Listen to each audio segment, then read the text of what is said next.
శివాలయంలో అస్సలు చేయకూడని పొరపాట్లు. పరమేశ్వరుడు బోళా శంకరుడు.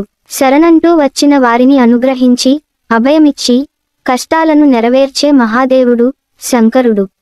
ఓం నమః శివాయ అను పంచాక్షరి మంత్రాన్ని జపించి మనస్ఫూర్తిగా పరమశివుణ్ణి ధ్యానిస్తే ఆయన అనుగ్రహం ఎల్లవేళలా మనకు అండగా ఉంటుంది. అయితే కొంతమంది శివాలయానికి వెళ్ళినప్పుడు తెలియకుండా కొన్ని తప్పులు చేస్తారు. అవి ఏంటో ఇప్పుడు మనం ఈ వీడియోలో చూద్దాం. శివుడిని దర్శనం చేసేటప్పుడు విగ్రహానికి ఎదురుగా నిలబడకూడదు. మొగలి పూలను శివుడికి ఎట్టి పరిస్థితుల్లో సమర్పించరాదు. శివలింగం అభిషేకానికి స్టీల్ స్టాండ్ని ఉపయోగించరాదు. తులసి ఆకులను ఎట్టి పరిస్థితుల్లో శివుడికి సమర్పించరాదు. శివుని దర్శనం అయ్యాక ధ్వజస్తంభం దగ్గర సాష్టాంగ నమస్కారం ఎట్టి పరిస్థితిలో చేయకూడదు. శివుని దర్శనం తర్వాత ధ్వజస్తంభాన్ని దర్శించకూడదు. శివాలయంలో దేవుడికి వెనుకగా కూర్చోరాదు. శివాలయంలో ఇచ్చే ఎటువంటి ప్రసాదాన్నైనా నిస్సందేహంగా భక్తితో స్వీకరించాలి కానీ తినకుండా పారేయకూడదు. శివాలయంలో లింగం నందికి మధ్యలో నడవకూడదు. శివాలయంలో లోపల లింగం చుట్టూ ప్రదక్షిణ చేయకూడదు, బయట చేయొచ్చు. శివలింగానికి కుంకుమ పెట్టకూడదు. శివుడి పూజలో మనమందరం పాలతో క్షీరాభిషేకం చేస్తాము. పాలతో అభిషేకం చేసేటప్పుడు రాగి కలశాన్ని మాత్రం ఎట్టి పరిస్థితుల్లో ఉపయోగించకుండా శ్రద్ధ వహించాలి. రాగి పాత్రలో పాలు పోయడం వల్ల అవి విషతుల్యమవుతాయి.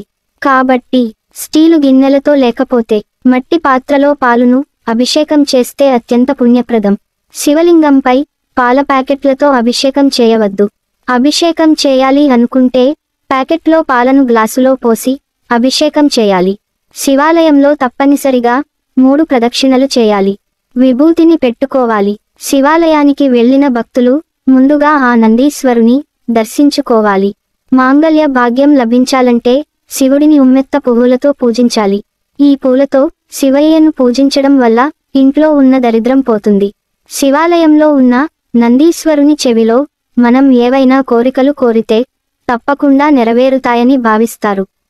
శివ పురాణం ప్రకారం నందీశ్వరుని కొమ్ముల మధ్య నుంచి ఆ పరమశివుని దర్శించుకున్న వారికి కైలాస ప్రాప్తి కలుగుతుందని శివపురాణంలో తెలియజేయడమైనది. ఆలయ దర్శనం సమయంలో శివుని స్తోత్రాలు చదువుకోవాలి. సోమవారం నాడు శివలింగానికి తేనెను సమర్పిస్తే శివుడు సంతోషిస్తాడు. శివునికి భక్తులు నిర్మలమైన హృదయంతో జలం, బిల్వపత్రం సమర్పిస్తే చాలు, కొలిచిన భక్తుల కోరికలు తీరుస్తారు ఆ శివుడు. శివాలయంలో తప్పనిసరిగా 3 ప్రదక్షిణలు చేయాలి. విభూతిని పెట్టుకోవాలి. శివుని దర్శనం ఎదురుగా నిలబడి చేయకూడదు. అభిషేకం వంటివి పక్కనుండే చేయాలి. శివాలయ దర్శనంలో శ్రద్ధ, శుభ్రత మరియు నామ లేదా మంత్ర జపము ప్రాధాన్యము. దర్శనము అయిన తరువాత ఆలయంలో కాసేపు కూర్చుని శివనామస్మరణ చేస్తూ కోరిక చెప్పి ప్రసాదాన్ని స్వీకరించాలి. శివ అనే పేరులోనే ప్రత్యేకమైన అంతరార్థం దాగుంది. హిందూ పురాణాల ప్రకారం సోమవారం శివుడికి ప్రత్యేకం. శివుడిని లింగ రూపంలో పూజించడం వల్ల ఆ వ్యక్తి తన జీవితంలో ఉన్నత స్థాయికి చేరుకుంటారని వేదాలు వివరిస్తాయి.